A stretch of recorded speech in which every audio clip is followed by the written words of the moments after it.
Hello guys, for today's video, mag-unboxing po tayo ng mat na pwedeng gamitin magmasa ng harina o gumawa ka ng pan or pandesal, ganun. Any kind of bread. Ito siya guys. Ano tong bubuksan nyo. Ito yung laman at saka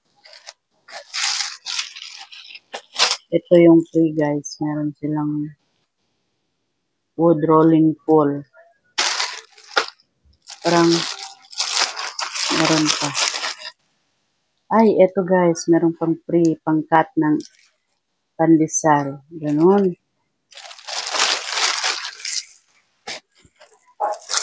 Ito. Ito guys, buksan na natin. Tingnan natin. Hayaan nyo na yung background ko guys.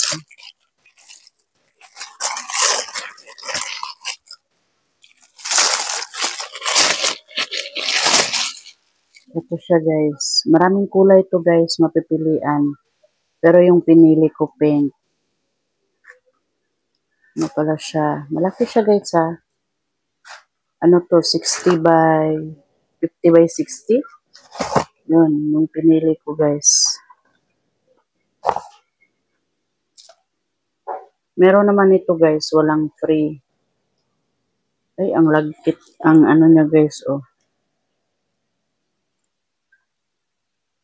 Kaya nga, pag nilagay nyo to sa ano, sa lamesa, didikit talaga siya guys. Ano siya guys. 50 by 60 to guys. Malaki, di ba? Pag dinikit nyo to guys, no, ito meron nakalagay na. Wait. Ganyan yung ano guys. Yung forma ng ano po, pag magmasa kayo. Kasi didikit siya sa lamesa ninyo o kaya sa ano, gagamit kayo ng basta kahit anong ano, magdidikit siya guys. Maganda siyang gamitin.